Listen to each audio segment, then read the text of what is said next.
గంగాతరంగరమణీయజటాకలాపం గౌరీ నిరంతరవిభూషితవామభాగం నారాయణప్రియమనంగమదాపహారం వారాణసీపురపతిం భజ విశ్వనాథం భజ విశ్వనాథం. సమస్త సన్మంగళాని సంతు. మళ్ళీ కాశీఖండంలోకి అందరికీ కూడా స్వాగతం పలుకుతున్నాను.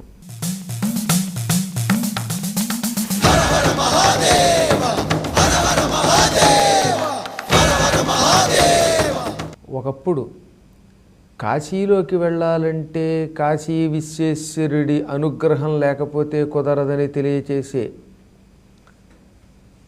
ఒక ధనంజయుడనే వ్యాపారికి సంబంధించిన కథ చెప్పుకుంటున్నాం మనం.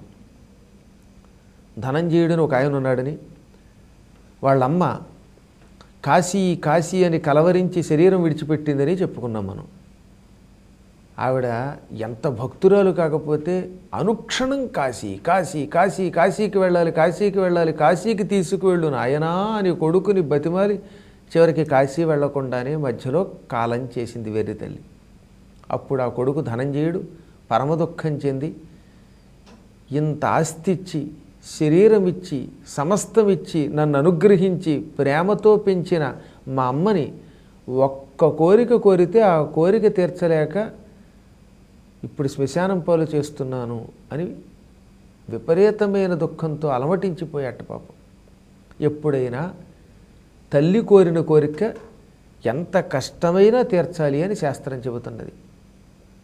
అత్యావశ్యక స్థితి వస్తే శరీరమైనా విడిచిపెట్టు, కానీ తల్లి కోరిక మాత్రం తీర్చు అని ధర్మశాస్త్రాలు చెబుతున్నాయి. భక్తితో తల్లికి రోజు నమస్కరించే పుణ్యాత్ముడే నిజమైన పుణ్యాత్ముడు. ఇంకా తల్లికి సాటి వచ్చిన దేవత ఈ చరాచర జగత్తులో మరొకటి లేదుగాక లేదు. కడుపులో ఉన్న ఎప్పుడు కాలదన్నిన పులకరించిన మహాలలితమూర్తి. కడుపులో ఉన్నప్పుడు కాలితో తన్నితే పులకరించిపోతుంది తల్లి. మనం కడుపులో ఉన్నప్పుడు శిశువులను కదులుతూ ఉంటే ఆ స్పర్శ తల్లికి తెలుస్తుంది. గర్భవతులను అడిగితే చెబుతారు పూర్ణ గర్భం వచ్చినప్పుడు, మగవాళ్ళకి తెలియకపోవచ్చు కాక. అందుకే తల్లి కడుపులో వీడిని మోసి ఈ దౌర్భాగ్యుడిని 10 నెలల పాటు వీడు కడుపులో ఉన్నప్పుడు తిండి సహించకపోతే కూడా తట్టుకొని పిల్లాడు పుట్టాక వాడికి ఎంతో చాకిరీ చేస్తుంది. కాబట్టి స్త్రీకి సాటి వచ్చే దేవత లేదనమాట. వాళ్ళు చాలా జాగ్రత్తగా గౌరవించాలి. అందుకే భర్త భార్యని గౌరవించాలి, కొడుకు తల్లిని గౌరవించాలి. ఎందుకంటే కష్టమంతా స్త్రీలదే కదా. అన్నం వండి పెట్టేది వాళ్ళ, కడుపులో ఈ పిల్లల్ని మోసేది వాళ్ళ, చాకిరీ చేసేది వాళ్ళ, మలమూత్రాలు పిల్లలకి ఎత్తి అవతల పారబోసేది తండ్రి తల్లి ఎక్కడైనా ఎక్కువ భాగం. కాబట్టి అందువల్ల కడుపులో ఉన్నప్పుడు కాలితో తన్నితే ఈ తన్నిన స్పర్శ తెలిసి ఎప్పుడు పిల్లవాడు బయటకు వస్తాడా, వచ్చాక వాడిని ప్రోత్సాహపరుద్దామా, వాడిని ముద్దు పెట్టుకుందామా అనుకుంటుంది తల్లి.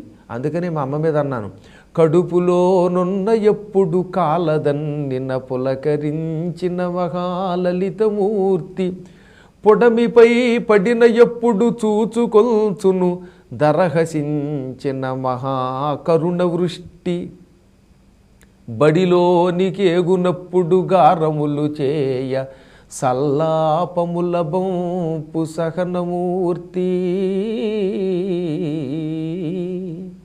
చిన్నప్పుడు నేను కూడా స్కూల్కి వెళ్ళడానికి పేచీ పెట్టేవాడిని. అప్పుడు ఎంతో ప్రేమగా వెళ్ళు నాయనా అని సహనంతో పంపింది, కొట్టి స్కూల్కి పంపించలేదు మా అమ్మ నాడు కూడా. మడిగట్టుకొనిన ఎప్పుడు భాగవత పద్యముల అనుకరణకు మురియు సాధ్వి.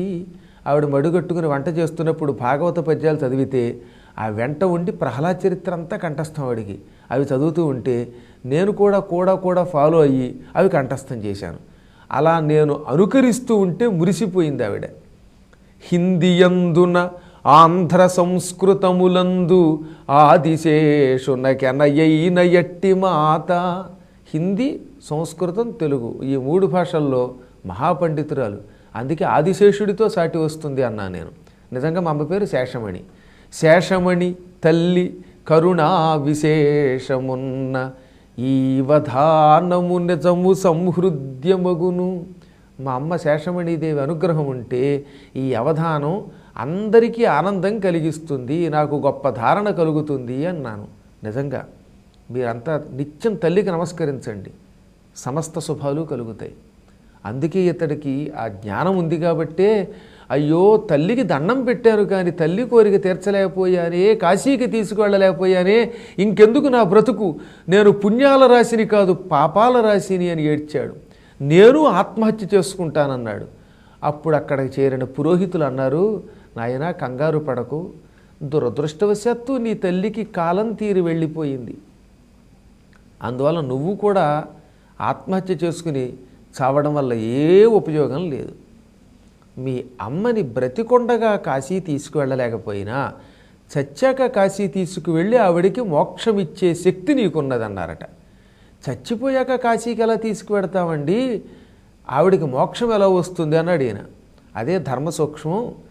తల్లిని తగలబెట్టి దహన సంస్కారాలు అయ్యాక చితాభస్మం ఉంటుందే, కాలి బూడిదైపోతుందిగా ఆ శవం, అందులోంచి వచ్చిన బూడిద, లోపల ఉన్న ఎముకలు, వీటిని ఓ మంచి సంచిలో భద్రపరచు. ఈ చితా భస్మాన్ని, అస్థికలని కాశీలో గంగా నదిలో కలుపు. అప్పుడు మీ తల్లి కాశీ గంగలో స్నానం చేసి విశ్వేశ్వరుణ్ణి దర్శనం చేసుకున్న పుణ్యం పొందుతుంది. దానివల్ల ఆవిడ పాపాలన్నీ పోతాయి, ఆవిడకి మోక్షం వస్తుంది. ఈ జన్మలో అయినా మోక్షం రావచ్చు, లేదా పునర్జన్మంటూ వస్తే కాశీలో మరణించే యోగం పొందుతుంది అనగానే, ఏమండి ఇంత గొప్ప శాస్త్రం ఉందా అన్నాడు ఆయన. అవును నాయన, పురాణాలు అలాగే చెప్పాయి, ధర్మశాస్త్రం అలాగే చెప్పింది. కాబట్టి ఇక నువ్వు దుఃఖించకు, మీ తల్లికి చెయ్యవలసిన దహన సంస్కారాదులు చెయ్యి, ఆవిడ పేరు మీదుగా దశవిధ మహాదానాలు చెయ్యి. ఆవిడకి సంతర్పణ ఇష్టం కనుక ఆవిడ పేరు మీదుగా 13వ రోజు మహాసంతర్పణ చెయ్యి. ఊరందరికీ భోజనాలు పెట్టు, పేదవాళ్ళకి భోజనం పెట్టు, అధములకి భోజనం పెట్టు, చండాలురికి భోజనం పెట్టు, కుక్కలు మొదలైన ప్రాణులన్నిటికీ అన్నం పెట్టు. అయిపోయాక అప్పుడు ఈ చితాభస్మాన్ని, అస్థికలని తీసుకుని కాశీ వెళ్ళి గంగలో కలిపేయి, విశ్వేశ్వర దర్శనం చేసుకో, మీ అమ్మని అనుగ్రహించినట్టే, ఆవిడికి నువ్వు మోక్షం ఇప్పించినట్టే అనగానే, అమ్మయ్య బతికించారా బాబు మీరని దండం పెట్టి వారికి దక్షిణ ఇచ్చి ఇక దుఃఖం దిగమిరింగుకొని ఈ తల్లికి చెయ్యవలసిన దహన సంస్కారాదులన్నీ చేశాడు. మొత్తం 11 రోజుల పాటు కార్యక్రమాలన్నీ వైభవంగా నిర్వహించాడు. ఐశ్వర్యం ఉంది, భక్తి ఉంది కనుక. గోదానం అంటే బంగారం లాంటి గోవుని, నిజంగానే మంచి పాలిచ్చే గోవుని, బలమైన గోవుని, ఒక్క దూడ కలిగిన గోవుని దానం చేశాడు. అసలు శరీరం విడిచిపెట్టిన వారి పేరు చెప్పి గోదానం చేస్తే గ్యారంటీగా వారు స్వర్గానికి వెడతారు, నరకానికి వెళ్ళరు కాక వెళ్ళరు. అది స్థిరం, సత్యం అన్నారు. ఇంకా చేయవలసిన అన్ని దానాలు చేశాడు పాపం. చేశాక ఇప్పుడు శ్మశానానికి వెళ్ళి సాధారణంగా 5వ రోజు నుంచి 10వ రోజు మధ్యలో శ్మశానానికి వెళ్ళి చితాభస్మాన్ని, అస్థికలని సేకరిస్తే పుణ్యం ఎక్కువ. అందుకని ఈయన ఆ మధ్య రోజుల్లోనే ఒక సంచి నిండా భస్మం తీసుకున్నాడు, ఇంకో సంచి నిండా ఎముకలు పోగు చేశాడు తల్లివి. వీటిని తల్లి మీద ఉన్న ప్రేమతో ఏం చేశాడు, ఒక రాగి పెట్టి తయారు చేయించి ఆ రాగి పెట్టిలో భద్రపరిచాడు. అది కూడా ఎంత భక్తితో చేశాడో తెలుసా. కాశీ వడ్డి గంగనస్థులు కల్లపకున్న తల్లి రుణమెట్లు పాయో పుత్ర కొనకును అనుచు కదలే కోమటి ఆనందకాననమునా, కదలే కోమటి ఆనందకాననమునకు అంబ దేహాస్థి శకల సంహతుల పూని.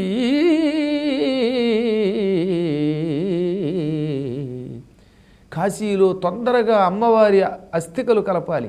గంగానదిలో నా కన్న తల్లి చితాభస్మాన్ని, అస్థికలని కలపకపోతే కొడుకుగా పుట్టి కూడా దండుగే, అది కూడా తొందరగా కలపాలి అనుకుని ఆనందకాననమని పేరు కలిగిన కాశీకి ఈ తల్లి చితాభస్మాన్ని, అస్థికలని తీసుకుని బయలుదేరాడు. అస్థికలని ఎంతో శుద్ధి చేసి పట్టుకెడదాం అనుకున్నట్టు. పైగా ఎప్పుడు అస్థికల్ని గంగలో కలిపే ముందు శుద్ధి అని ఒక కార్యక్రమం ఉంటుంది, అది చెయ్యాలనుకున్నాడు. అది చెయ్యాలి అంటే దానికి ఒక నియమం ఉన్నది. ముందుగా పంచామృతాలతో ఈ ఎముకల్ని శుభ్రంగా కడిగేస్తారు. కడగడం అంటే మామూలుగా కడగడం కాదు, ఏదో కాసేపు పంచామృతం పోయడం కాదు. ఒక బిందె నిండా పంచామృతాలు కలిపి అందులో ఈ అస్థికల్ని కాసేపు తేలబెట్టాలి, ముంచెయ్యాలి. మనం గంగానదిలో ముక్కు మూసుకుని బుడుంగుని ఎలా ములుగుతున్నామో అలాగే ఎముకలు ములగాలి. అందుకని పంచామృతాలు ఎక్కువ తీసుకుంటే అప్పుడు ఎముకలు అందులో పెడితే అందులో ములుగుతాయి, కాసేపునాక తేలిపోతాయి. అస్థికలు ఎక్కువసేపు ములిగి ఉండవు, వెంటనే తేలతాయి. అలా తేలేదాకా అస్థికలని పంచామృతాల్లో పెట్టాట. పంచామృతాలంటే ఆవు పాలు, ఆవు పాలను తోడు పెట్టగా వచ్చిన పెరుగు, తేనె, ఆవు నెయ్యి, పంచదార, ఈ 5 కలిపినటువంటి దానిని పంచామృతాలు అంటారు. అలా కలిపి అందులో ఉంచట.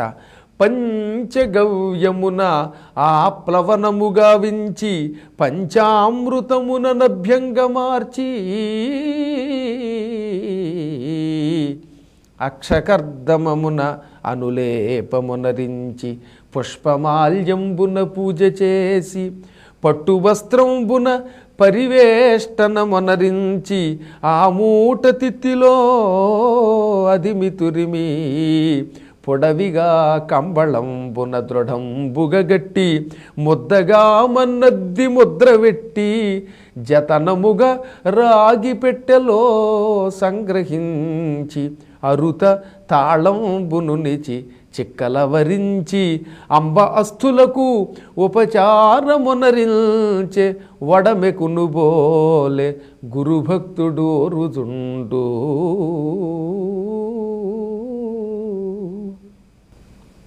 పరమమాతృభక్తుడు నిజంగా వైశ్యోత్తముడు. అతని జన్మధన్యం. వాళ్ళ అమ్మ మీద ఎంత భక్తి, ఎంత ప్రేమ అండి ఆయనకి. అందుకని అలాంటి వాళ్ళ కథలు మనం తెలుసుకోవాలి.